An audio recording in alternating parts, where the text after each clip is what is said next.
Well, hello there, my dear. How are you? I'm good. How are you? I'm looking forward to tonight's show for sure. Oh yeah, I am too. This is the big one. This is the battle of wits and Yes.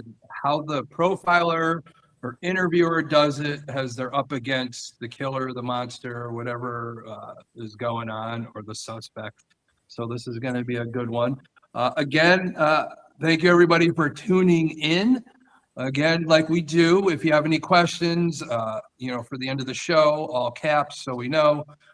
Anybody, anytime you say hi and stuff like that, I do appreciate it. During the meat of the show, I tend not to see anything because I'm blind as a bat. And, of course, I'll go back into the show after and acknowledge everybody through Facebook.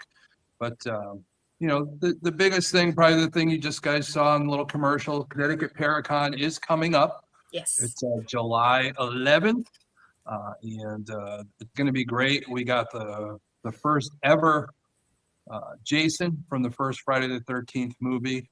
And of course, one of the most recent fan favorites, James Stokes. So first and recent is a pretty cool contrast, and tons of people coming. Paranormal, cryptozoologists, anything you can think of, UFO people. Of course, I'll be there doing a little true crime like we're doing tonight. So any questions you have in any of those genres, you will have somebody to talk to at Connecticut Paracon, www.paracon2ns.org for all your info, tickets, hotel stay, everything's all in one. So it's going to be exciting. But what do you got coming up, my dear? You got some stuff coming up, and got the big powwow coming up this weekend? I do. We head out tomorrow, and it's actually Saturday, which is I'm so looking forward to it. Besides that, the first part of June, I'm going to Wisconsin for the Bearded Brothers Brawl, and I always have to say it slow. And then I've got a couple other things, but hopefully I get to Connecticut. That is the plan. It depends. I also have to have surgery this week on my shoulder, so wish me luck, everybody. That is kind of what everything depends on, if I get to go to everything I want to. It's doing good. Go ahead. I'm sorry.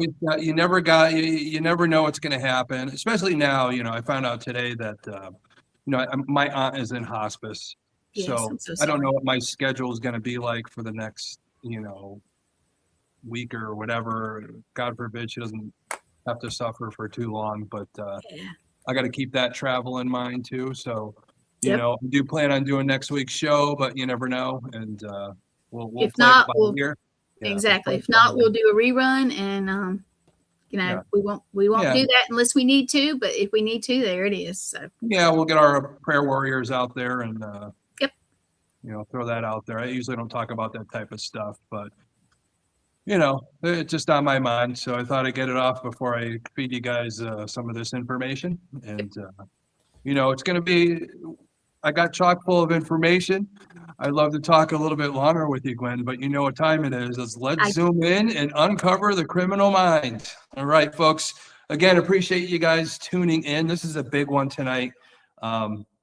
This is the actual nitty gritty, what we talked about, the history, the types of serial killers, what kind of motivation they have, the psychological side of things. So we really dove deep, and getting evidence is another big one, because really when you look at it for the type we're going to do tonight, the interrogation or the questioning, it's involved quite significantly. If you really look at the old shows, they put the bright light on you, and they're trying to coerce you into admitting you did something wrong and trying to make you sweat out.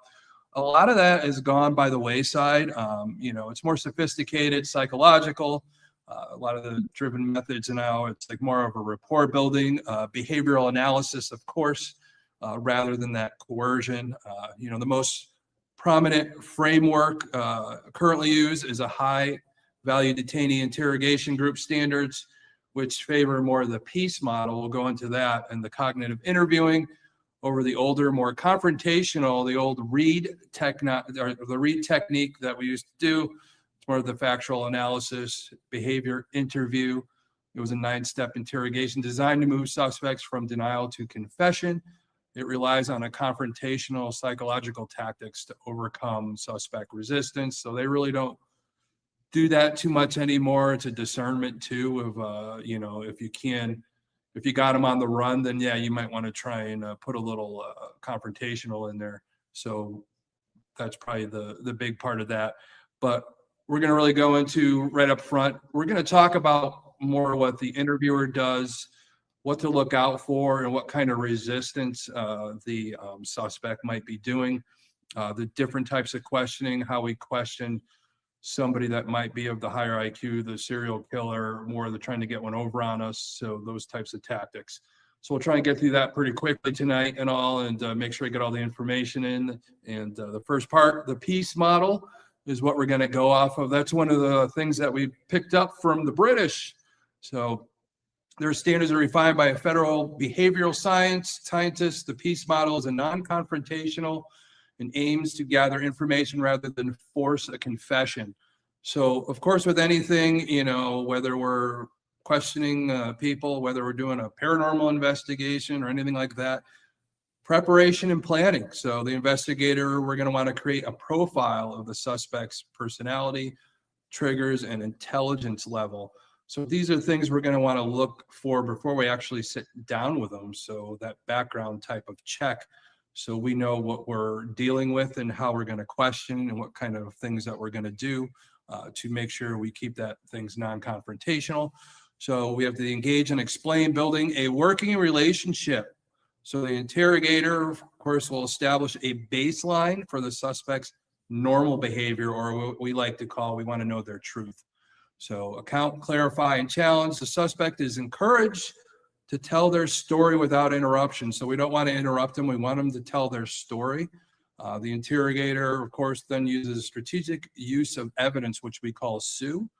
So that's to point out inconsistencies without calling the suspect a liar, because once you do that, you're going to lose all credibility in any rapport that we built.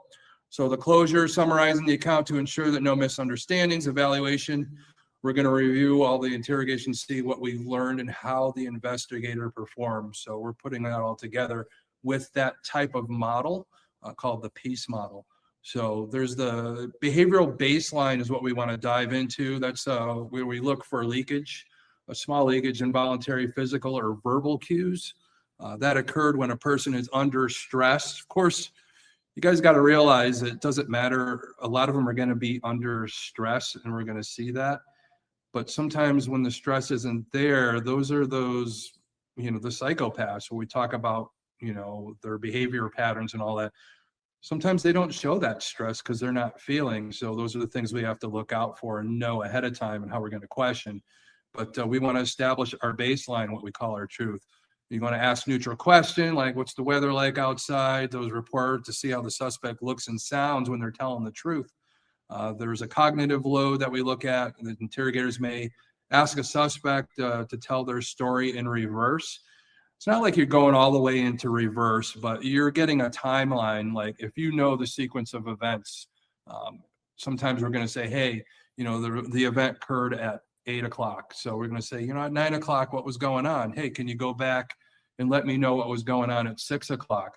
So if you're taking them all over the place, they're not able to put that, you know, story together, because when people tell a story, they want a beginning, middle, and an end. So if you switch it around on them, we tend to maybe figure out that something's wrong. They can't put it together because we didn't give them the ability to create. So there's the chronological order. So the lying requires immense mental effort, adding the load of a reverse timeline like we talked about, or causes the suspect's deceptive narrative to crumble because they cannot maintain the lie in a complex task simultaneously, like we're talking about, putting it all over the place because they got to think too much. A lot of times when they pause like that and they start creating, then we know we have a certain way to move the questioning another way when that happens. So there's the themes and personalities, behaviors characterize suspects based on motivations. So there's our interrogation styles then tailored to that specific type. So there are strategies and all that. So you might figure that somebody's inadequate, low self-esteem about themselves. So what we want to do is to really get that rapport with somebody like that is more the flattery and the validation. So we want to act as a mentor or the only person who understands why the suspects did what they did. So that's that part. Then we got the classic narcissist. So we want to be challenging and admiring, appealing to their ego, of course, their big egos, or intelligence, suggesting that the crime was so brilliant, only they could have pulled it off. So that's one big thing, because they want to take credit. And then we have our antisocial psychopathic. That's more of a logical, transactional. We want to appeal to their self-interest. They won't confess out of guilt. So the interrogator focuses on what the deal or benefit the suspect gets by talking. So we have to have something in it for them. So that's what we have to do. Environmental manipulation. This is something, physical spaces is often designed for us to influence the suspect's psychology. So, when somebody's in your personal space, you tend to get a little nervous and start talking a little bit. So that's our proximity. So sometimes we want to move a little closer to the suspect. So we want to increase the pressure or move away to signal safety. So give them a little bit of room. That way we could come back in if we have to. So there's barriers like removing the desk or chairs between the investigator and the suspect to create a sense of vulnerability or openness. Lighting and temperature, while not the hot lamp and the myth in all the movies, but the room slightly to be cool can keep a suspect alert and physically uncomfortable, making them more likely to want to finish up and leave. So sometimes if the room temperature is uncomfortable, they'll tend to say what they need to say, hopefully, truthfully. But one of the big things is with evidence. So especially when we have the evidence we need, like I said, we want to make sure we do all our due diligence before we bring a suspect in. Accuse them with evidence or without evidence is a big thing. And that's the strategic use of evidence, what we call SUE. One of the most, a boy named Sue, Johnny Cash, but that's how I remembered it back in the day. But one of the most effective behavioral methods is withholding the evidence. Instead of showing the suspect a fingerprint immediately, the interrogator will ask questions related to this location. If the suspect lies and says that they were never there, the interrogator has caught them in a verifiable lie. This creates a psychological trap where the suspect realizes the story is no longer tenable. So we got them with the evidence, but we don't let them know that we have it. So we're letting them see what they're going to say. Another thing, we like to call it the bait question. Probably the best scenario is really looking at this. I always like to ask the question, is there any reason, giving them that way out? Is there any reason this, any reason that? It triggers the psychology, and we're planting a mind virus, the nice way of putting it. I like to call it planting the mind fuck, minus my swearing here. But I know you want to get out of here. Thank you for coming in. We have 20 officers working on a video and downloading everything they can get to the bottom of the situation. So we're trying to build that rapport. Like, we're doing everything we can to get you out of here. We want you to be comfortable. We don't want to keep you longer than we have to. We're working on this. But then let me start with just one thing. Is there any reason at all your vehicle might show up on any pieces of video these officers are reviewing right now? So we want to keep in mind the suspect knows they were there. I didn't say I had a video or the evidence. I just said they were working on stuff. I just raised the stakes to that person. Now the suspect has to say, no, I wasn't there, and risk having the car on the video, making them suspect number one. Or yes, I might have stopped the store a few minutes. Either way, we put them at the crime scene. So we have them both ways. So we put them into that corner by giving them that bait question and working off their psychology to funnel that in. A lot of times we're going to have that evidence anyways, but this way we want to see what we're dealing with. So, when we're interrogating a high stakes suspect like a serial killer, so that's the big one, the focus has to shift. We're looking for the lies. We want to identify deviations from their established baseline or their truth, because a lot of these individuals possess high levels of narcissism, antisocial traits, standard nervousness cues that most people have. like sweating or fidgeting. These high stakes people, they don't have any of that. So that's absent. So we have to take a different look at that. Even when you're dealing with people in daily life and who you're dealing with when it comes to a situation that we have to question to get a particular subject going forward, especially with something like this. But, there's that linguistics deflection and depersonalization. Subjects often use language to distance themselves from the gravity of the crime. So in these high stake ones, a lot of times they will talk the third person shift. If you guys ever heard that, they may refer to the victim as it, the body, or that person to remove any human connection. Past, present tense. If a subject describes a missing person in the past tense before a body has been found, he says, she was a nice girl. It can indicate guilty knowledge of the victim's fate. So we really have to see how they're using their words. A lot of times it's oversharing irrelevant details, like providing an exhaustive minute-by-minute account of their day to appear helpful while glossing over the specific time frame of the crime. So we know it happened at a different time, but a lot of times they'll delay. They'll start saying, oh, in the morning I had breakfast and blah, blah, blah. And they're telling me things I really don't, that are irrelevant. I don't really need to hear. They're trying to avoid that moment that they're feeling guilty, but maintaining that control they feel that they have by telling irrelevant stories. So one big thing is a lot of poker players use this stuff, those micro expressions of contempt or joy or anything like that, while they maintain a mask of cooperation, a mask of sanity. So they have involuntary facial movements that can betray their internal state. So duping delight, a fleeting, inappropriate smile or smirk when they believe they have successfully misled the interrogator. It is a brief flash of satisfaction at their perceived intellectual superiority. So that's a big one.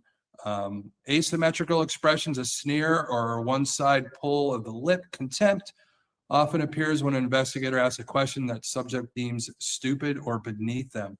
So those are the things that we're looking at, like, they think we caught me, you didn't catch me, and they have a little smirk. So we're looking out for those really to pinpoint in how we're going to move the conversation a little bit further. So we're funneling in on these high stakes type of people. So our power dynamics and posturing. For many serial offenders, the interrogation is a continuation of the game or the hunt. So they want to trying to get one over on us. They're treating us like they're victims and all that, and how they're going to talk their way out of this. So again, it's the chess match that we're playing with, knowing the information, taking in the information they are giving us. Sometimes you want to make these people feel like they're in control by, of course, deeming towards, like a narcissist to make them feel like they're the best person. So that way they feel comfortable. We want them comfortable because it's nothing better than pulling the rug out from under them and knowing that we got you. And that's usually when they're going to give in. So the power dynamics, posturing, and all that they might do. So an invasion of space. So the game or the hunt, this is when the person we're interviewing tries to put that dominance over. So invasion of space, they may lean forward into the interrogator's personal space or maintain intense eye blinking, eye contact to assert dominance. So they're mirroring the interrogator also, which is something we might do. So it's like a game of cat and mouse there. So they're mirroring us right back. So if the subject begins to mimic your posture or your speech patterns, so if I'm talking louder, they're going louder, we're going back and forth. They're often attempting to build a false rapport to manipulate the flow of the conversation. So we got our attempts to turn the tables, asking the interrogator like personal questions, which happens all the time. That was the big thing, the 24/7, they try and get one over on you when I worked in the prison system. So that's one of the big things they would try and do, is try and get personal information about you in a nondescript way or listening in. So you guys be careful what you said about yourself. So it was always officer, whoever you were. But, the critiquing the investigation's methods to shift the role of authority in the room. So that's a big one to look out for. So there's tactical silence in processing. So there's the artificial pause that we hear. It's a watch for a delay before answering an easy baseline question. If they have to think about what their favorite food is or where they work, they are likely over monitoring their responses. So now they're like delaying. Sometimes we like to delay because then they start to like talk a lot more, because when you have that pause after asking a question, they'll give you a lot more information. But these higher stake ones, that pause might be to try and throw us off, trying to change the baseline, basically their truth, by a simple question, putting that pause in there where we would think they were lying. But they're trying to take that away from us as the interviewer. We got to be careful of that with our baseline also, as they're trying to switch and turn the tables. So we have the narcissistic injury. So if the interrogator suggests the crimes are clumsy, unimportant, or work with an amateur, watch for a sudden shift from the calm to the cold rage. Because once you tell a narcissist, oh yeah, this is nothing, they have that ego. They can't help themselves for some reason. But a serial killer with a high ego may feel compelled to correct the record to ensure their work is properly credited and appreciated, leading to accidental admissions. So we got to love that. So our behavioral cues that we want to look at, the potential, the duping delight, what we talked about, satisfaction and successfully lying and manipulating, linguistics minimization, attempting to reduce the emotional impact of the act, our eye locking, an aggressive attempt to intimidate or read the interrogator, the need to lead.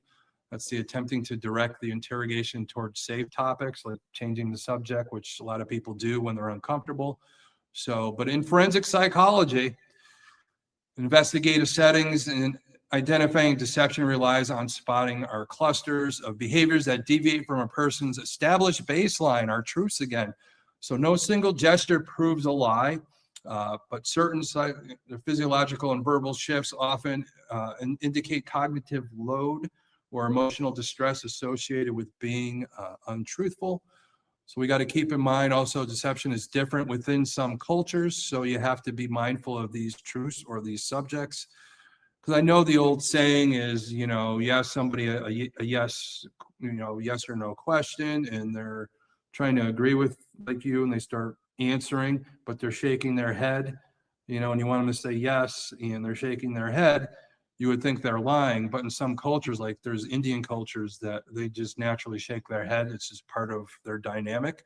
So we can't really take that into consideration on that. So there's a lot of things to consider of culture, background, and those types of response, their truth response. If they're shaking their head when I start interviewing, then it may be something I have to throw out and not consider when I'm trying to get these tells or things like that to funnel the conversation to get where they're lying, and to get them to give up information, and to get them to admit these certain things that we want to, so that way we could get more factual stuff that's going to stand in court.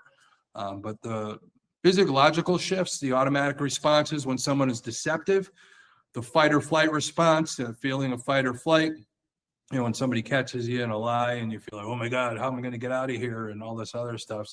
There's involuntary physical changes, that respiratory shift. The person may take deeper breaths, or their breath may become shallow and rapid. You might notice their shoulders rising or their voice becoming thin. So we're checking all of that stuff. There's the micro expressions. These are the fleeting facial expressions lasting only a fraction of a second. This reveals a person's true emotion before they can mask it as a poker face. So that micro time where they catch themselves to stay in control, but we have to look at that at all times. That's why we like to videotape the interrogation sometimes. You may not catch something, but somebody watching the monitor as you're saying might be able to tune in and let you know, hey, something's there. Let's look at this a little deeper. The eye dynamics, while the liars look up to the left theory, a lot of people say that. That's pretty much been debunked. A lot of us are going to look up either way, looking up towards your creative part of your brain. No, not necessarily, because it could go either way. Yeah, could you be lying? Yes. Or could you just be so nervous that I know I didn't do this, but I got to make sure I deliver what I'm saying properly and not miss anything so I could get out of this. But you want to look for the increase in blink rate. So that's the thing, is if I'm normally blinking and I start blinking a little bit more, my dilation of my pupils is a big thing. A lot what the FBI does now is during interrogations, they do have cameras that zoom in on the eyes, and we're watching for dilation and all that and how they check stuff, particularly that way. So there's involuntary reactions, the increased stress.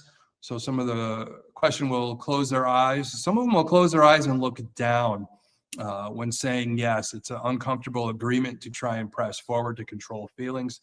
So they're like, yeah, you know, like stuff like that. One of the people that was big on doing that during questioning, just to move through it, wanting to be in control, but they started talking about things when he was not in control, like his fantasies, was Dennis Rader, the BTK killer. If you ever look up on YouTube videos of the psychologist looking at him and watching him in court, you'll see how he'll say something when the judge is asking him about his fantasies. He'll close his eyes and do that. So you'll be able to see that in action if you want to go check that out, of course, after the show.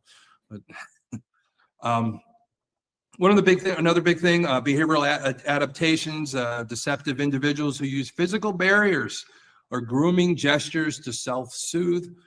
The ventral shield, people may subconsciously shield their vulnerable areas like the neck, the chest, the abdomen, you know, the crossing of the arms, kind of hunching over or placing an object like, you know, my soda can here, you know, in a coffee cup or a bag between them and the interviewer. So they're covering something up. Almost when you're covering or doing that, it's like you're covering up the lie and showing physical traits of that. Pacifying actions, touching the substernal knots, the hollow of the base of your neck, the rubbing of the back of your neck, or wringing the hands, or methods used that some people use to lower their heart rate or calm their anxiety. Those are the things to look out for. And another thing is the frozen statuesque pose. You know, contrary to belief that liars fidget, there are some that become unnaturally still. They're focusing on so much mental energy on their story that they cease the natural fluid movements of a relaxed person. So they're very stiff, like unmoving and all that, which is very strange. You know, it's to the point where, you know, when somebody's doesn't care or they're lying a lot, when we show expression, like we'll lift our eyebrows, you know, our brow will move, you know, a lot of people that are, you know, good, they have the crow's feet there over time. So our little wrinkles really show how we are.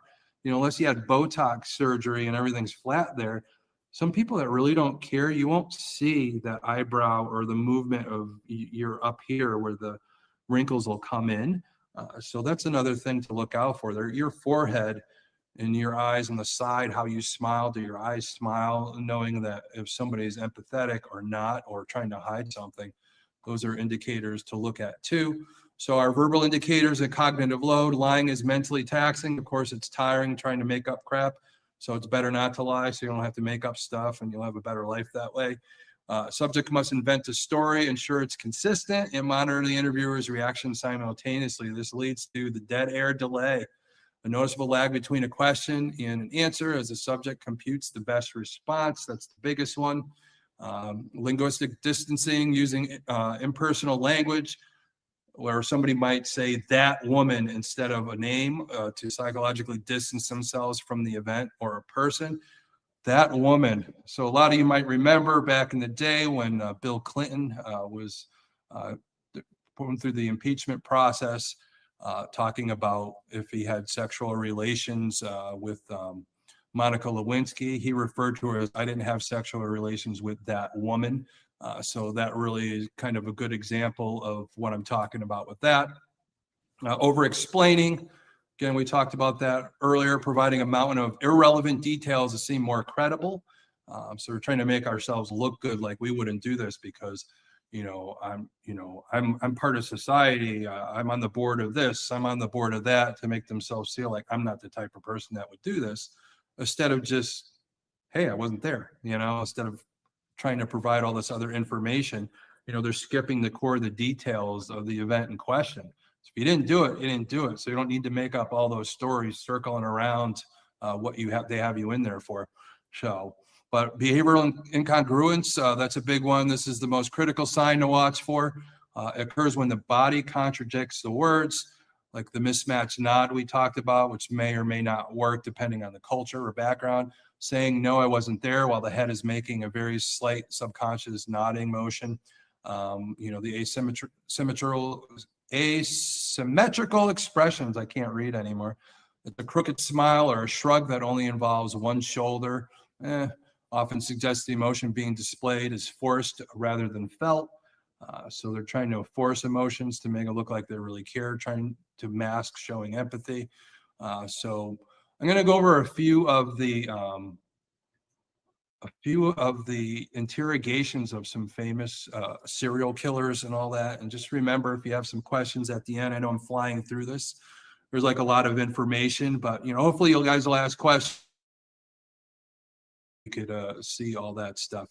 But one of the first ones here is a guy named Russell Williams. All right. So back in 2010, this guy was interrogation. He was a former Canadian Forces colonel. So this is almost where they're used to getting interviewed like this. So this is the real chess match with somebody like this, of that higher quality, higher rank. He's widely considered a master class in forensics interviewing. Detective Sergeant Jim Smith used a non-confrontational, data-driven approach. So the exposure of it was Smith started with mundane questions to Williams, gradually presenting incriminating evidence like a tire track matches in boot prints found a crime scene. So the result, after 10 hours, Williams, who had been a highly respected military commander, cracked, eventually providing a detailed confession and led investigators to locations of his victims' remains. Probably the good reference, this guy being a commander in that interrogation. And, the old, you can't handle the truth from the movie, trying to get him to break. And he did by using certain methods to build that rapport and then going for it. And they went for it on this guy finally after 10 hours. But the other one, Ted Bundy. Now, Bundy's interrogations were pretty unique because of his background. He had a law background and his attempts all the time trying to manipulate the process, being of a higher IQ. So that's the real big chess match. So, the exposure for years, Bundy maintained his innocence. However, during his final days on death row, he began a series of confession interviews with investigators like Robert Keppel and Bill Hagmeyer. Now, Robert Keppel, the cool thing about Robert Keppel was back in the day when he was interviewing Bundy, volunteered to help profile the Green River Killer, which ended up being Gary Ridgway. And that was a big thing because Keppel, I'm very grateful I got to meet him back in the day. I just moved back from Florida after leaving the DOC. And at University of New Haven, Dr. Henry Lee, the forensics guy that everybody heard about, he was a friend of the family. My mom worked for the Connecticut State Police when she retired. Right near her end of her career, Dr. Henry Lee was the head of the state police for a little bit. So she got to work for him for a while. So very nice man. I know he just recently passed, and even to this day, I can never understand anything he was saying. But Robert Keppel started working and being a professor at the Criminal Justice Department over at University of New Haven. And I got to sit in on a couple of his classes, just knowing his history. So it's cool. It's like seeing somebody you really look up to and all that. So it was pretty crazy. And I'm always grateful for that, being able to do that. So that was fun. The result in that particular thing with Bundy is by speaking in the third person. That's what Bundy was doing to speculate. We talked about earlier that, her, this, on the killer's motives. But Bundy eventually dropped the facade in the end there and confessed over 30 murders across several states to delay his execution. So he had motive there, but we did get to find out some of these other murders that were unsolved that he finally confessed to. So that was a good job by them to really, even though he was already in prison during the interrogation, that's something that we were able to get. Now, another one we talked about early is the Stephen McDaniel one. The interrogation of Stephen McDaniel for the murder of Laura Giddings is famous for McDaniel's stone-like demeanor. We talked about earlier, they're talking and they look like they're frozen. And He sat nearly motionless for hours, attempting to play the role of a concerned, shocked neighbor. So the exposure on this one was detectives used a confrontation style, presenting evidence of a master key and digital footprints. So the breaking point occurred when McDaniel realized his earlier media interview where he reacted on camera to the discovery of a body was being used against him. So that's what got him. So despite his attempt to maintain a catatonic state, the pressure led a full confession and a guilty plea. So they kind of sweated him out just by throwing information at him, even though he wasn't responding back. It finally got to him when he knew they had him. So now Gary Ridgway, we talked about. Ridgway was a suspect for decades, but was only arrested after DNA technology caught up to his crimes. So the exposure there was to avoid the death penalty. Ridgway agreed to cooperate with investigators. The interrogation lasted for months as detectives had to painstakingly walk him through dozens of cold cases from the 1980s. Ridgway ultimately confessed to 48 murders, though he claimed the number was closer to 71. The interrogations were vital because he provided specific details about the cluster sites where he left victims, which is amazing because when they did the IQ on Gary Ridgway, it was pretty low. So almost just above where he's not a very smart person.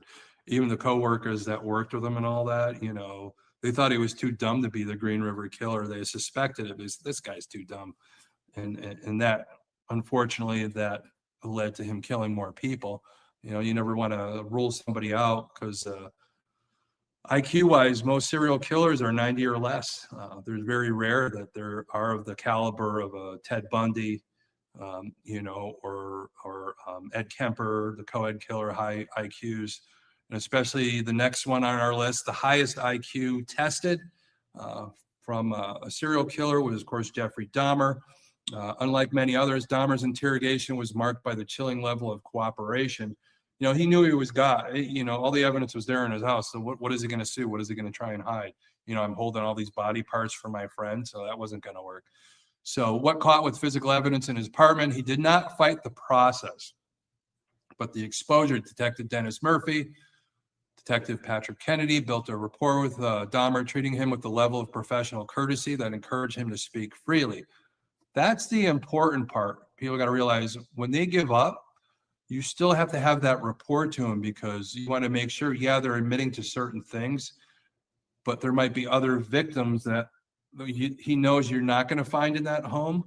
But if you build that rapport, get them more open and talking, then we might find out some other unsolved cases to give people closure. So it's important to keep that rapport.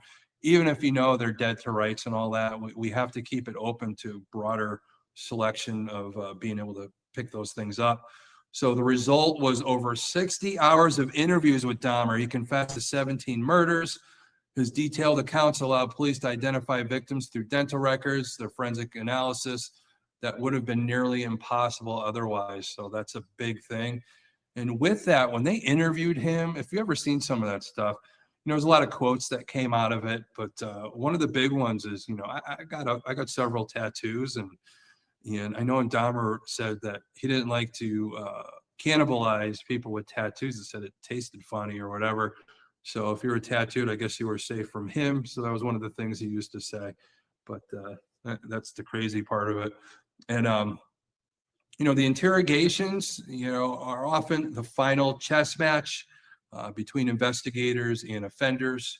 While physical evidence provides the what, a successful interrogation provides the why and the where, often leading to discovery of victims that might have otherwise remained missing, which of course our main goal in interrogations is to make sure that we find out with a serial killer all the victims so we could give family closures, have people, get the proper burial, those types of things, unsolved crimes, things that we have to look into. So a great interrogation, properly done, usually we hopefully solidify a lot of those open ends and all that and get enough information to put the suspect away. And again, give some closure on it to families. But there is the ethical warning. I just want to say in closing and all that with this ethical warning, even on a daily basis when you're talking to people, if you're a manager at work, how you're trying to investigate something, anything like that. The ethical warning, the Othello error. This is mistaking stress of being accused for the stress of being guilty. If you're brought in and you're not guilty, of course you're going to have stress because you just got accused of something you're not guilty of. But you also have stress of being guilty. So this is what we have to weigh. We want to make sure we don't make that error as we're questioning people. We're not questioning them as guilt, or we don't want to make that mistake and put the wrong person away because we're looking at that emotion improperly as we're funneling questions. You know, your confirmation bias, warning, you got to warn the audience here, not to go looking for the lies just because they are suspicious. That's the problem. We prejudge and all that. You know, just because I have information and know this guy's dead to rights, I still have to do everything by the book properly. Question just like I'm going to question the next person based off of what they're giving me. But I don't want to say, oh, you're guilty already, because then the questioning isn't going to be full and proper.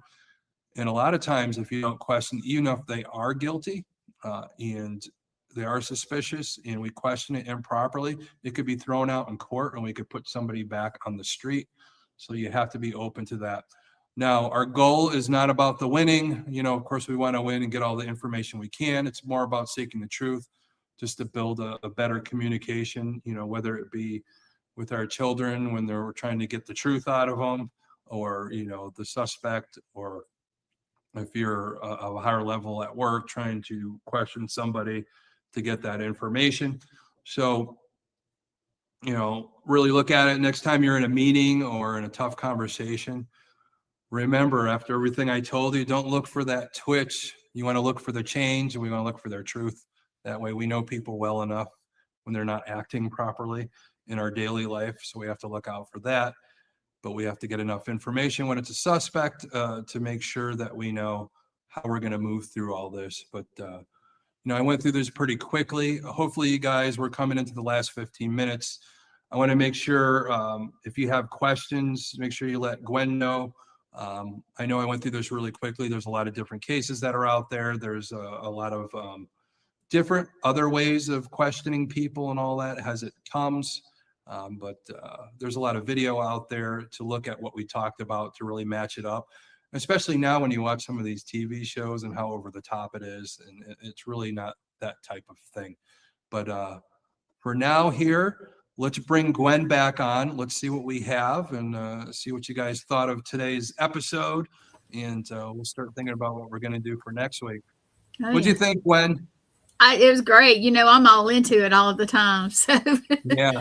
Yeah. Anybody got any questions? I know some of you probably don't understand when Thomas is doing his lecture. It's hard for him to see the comments, so we don't pop them up. Just so at the end, you know, we have people that are saying, "Hey, you know, all this." Yeah. But I'm looking for questions. And yeah, look for those, and yeah, and just in general, you know, it is when you're questioning a suspect. All these things I went through, I know it's quick. Some stuff you may not understand. I try not to use too crazy big of, you know, words or anything like that as we're looking at it. But this is stuff we use on a daily basis too. You know, you want to look for those things, especially what we call our red flags when we meet people. Again, I've said this before. A lot of my friends know that lately, a lot of people get nervous to talk to me. You know, sometimes I didn't talk about telling what I used to do for a living because I'm always afraid because they're going to think he's always profiling me. So they're all like thinking they got something to hide and they're afraid. So none of them want to tell me. They don't want to face me or look me in the eye. It's funny. I would think it was hilarious. So yeah. Well, it is because I don't do that unless you give me a reason. I'm normal, everyday Tom, and I don't do that stuff. Because if I did, oh my God, I'd be mentally drained every day. I wouldn't be able to function. So, you know, when I'm ready to do it, I have to really mentally prepare. Because remember, not only did I do this, but I'm also a shaman. So I pick up on energy too. So not only am I combating what I'm picking up from spirit guides, what I'm picking up from my training, what I'm picking up from my life experience, and how I'm trying to put that all together to question somebody and then pick up on their emotions and how they're trying to deliver stuff, put the puzzle together and funnel it into something where there was no story. Now there's a story. Now there's fact. And now I have more evidence. And now I could get like a conviction. We do have one question from Carol Garcia. I don't know if you can see it. So I'm going to you want me to just read it out to you? Yeah. What is the percentage of serial killers made by nature versus nurture? It's hard to tell. That's the biggest thing. I think a lot of it is the nurture part of it. Nature is very hard. It all depends how their brain forms coming out of the womb.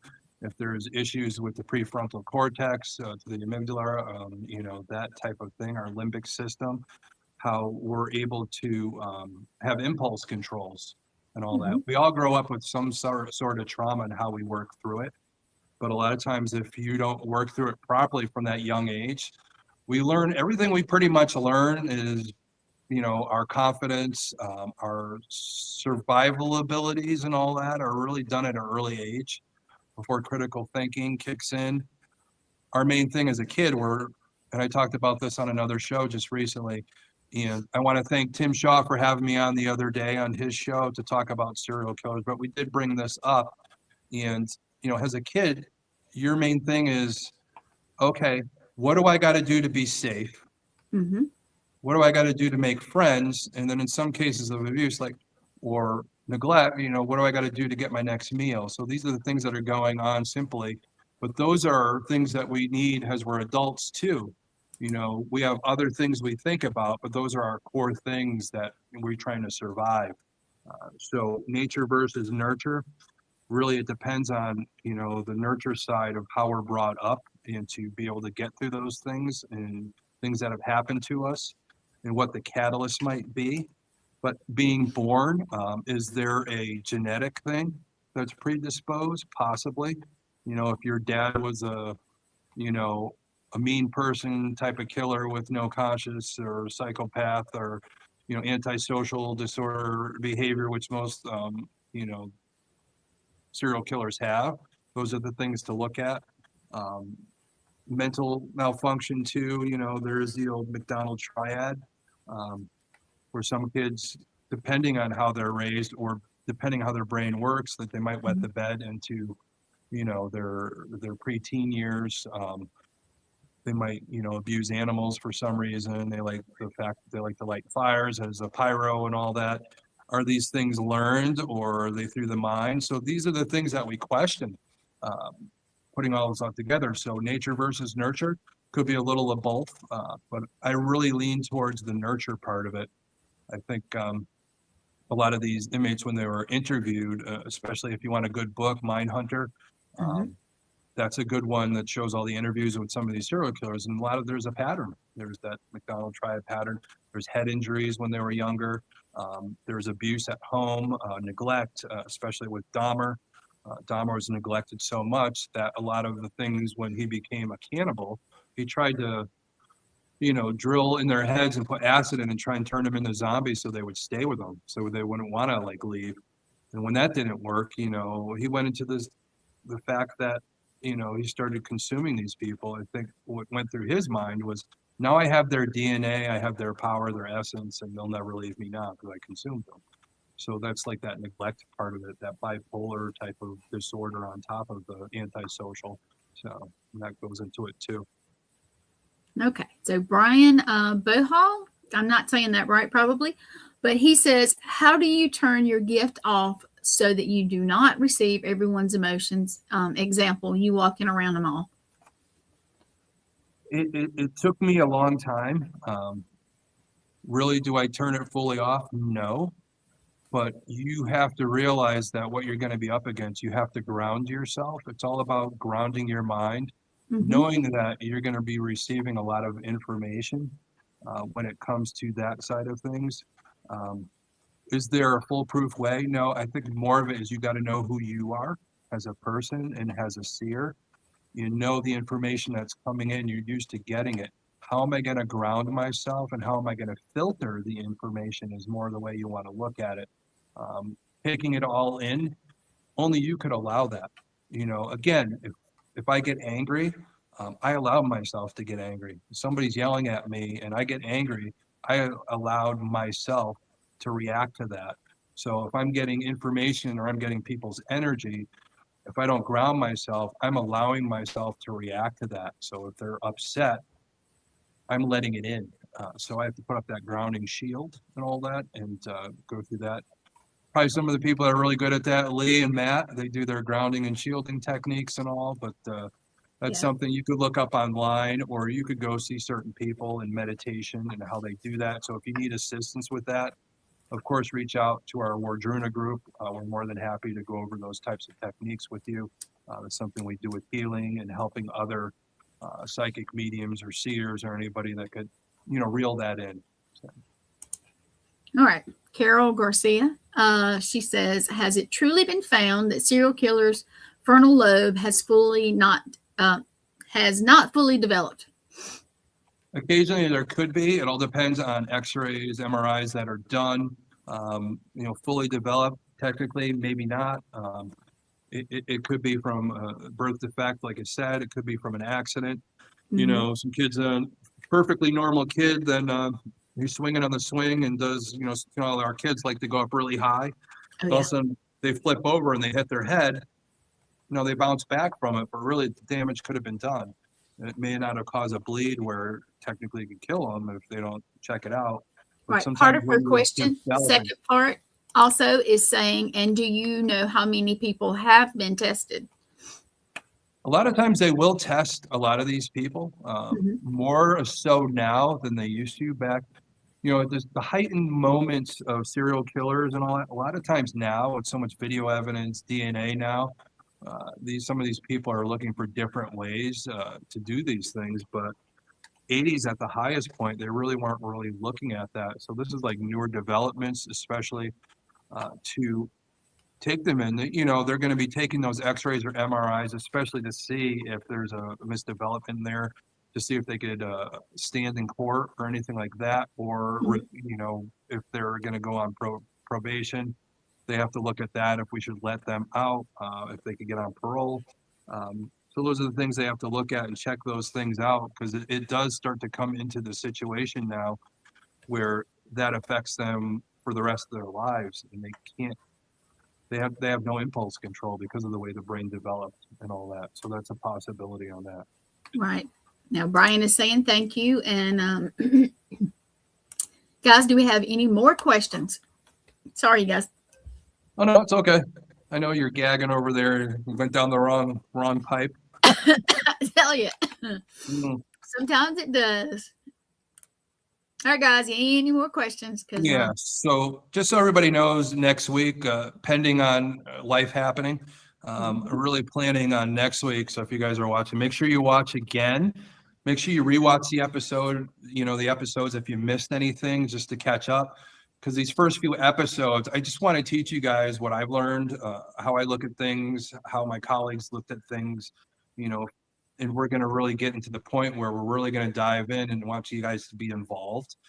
And as we're talking about a killer and you hear little things about their upbringing and their life, you're really going to put it together what you learned in how law enforcement or people like myself, the profilers, how they look at things and how they're able to get the information and how we pull that stuff.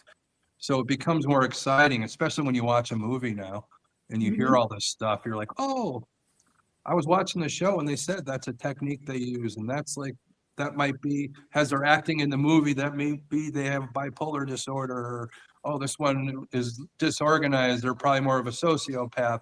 So we're going to learn all that stuff. It just makes it exciting just to experience life and how we look at things, look at red flags, how we keep ourselves protected.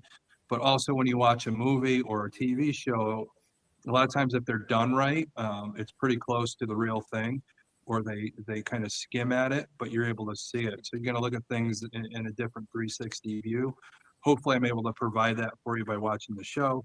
But I think next week, I think it's a big one. This is one that I like to do for teachers, people in schools, parents, and all that. Things to look out for in your child.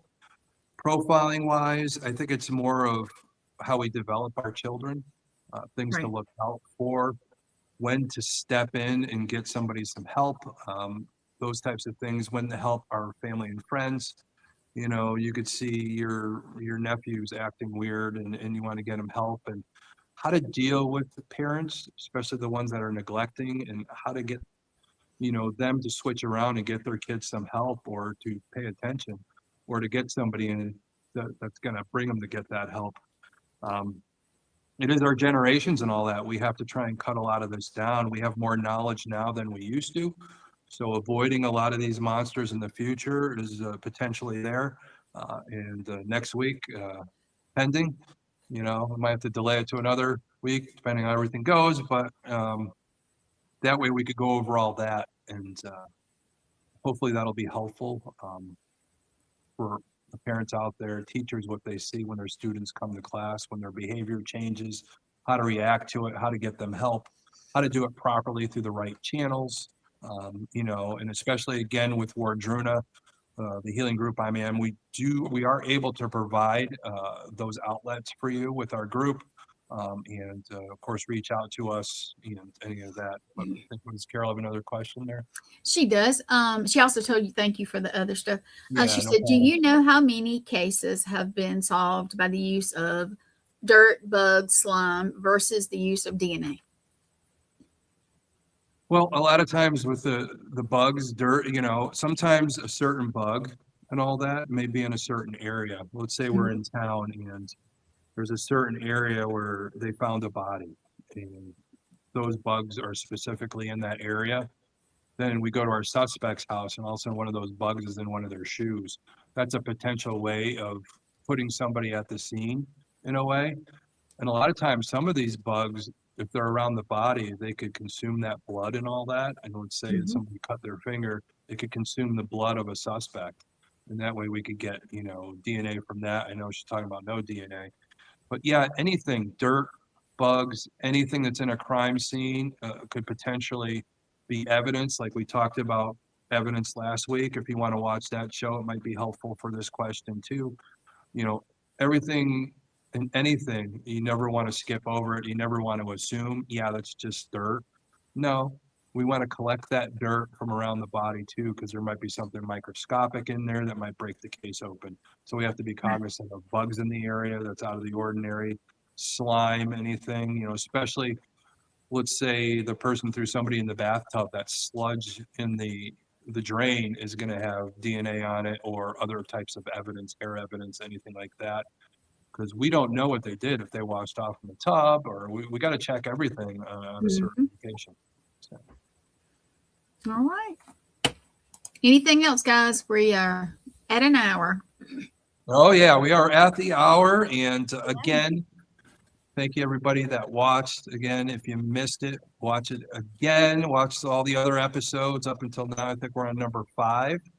So we're getting there. This is 5, yes. Yeah, we're putting together the model of the serial killer and the model of everything to look out for against, to be careful, those red flags, help our children. And we'll be talking an episode about victims probably this following week. We'll try and put something together, maybe have some people on that have experienced that, if they're willing to go through that, or that way we could talk about what to look out for victim-wise, how to stay safe, little things to practice on a daily basis, to the point where it becomes habit and not where you're psychotically trying to protect everything, have 9 million locks on your door or anything like that. Just simple stuff that anybody could do where it doesn't create too much havoc in your life, and we'll do all that stuff.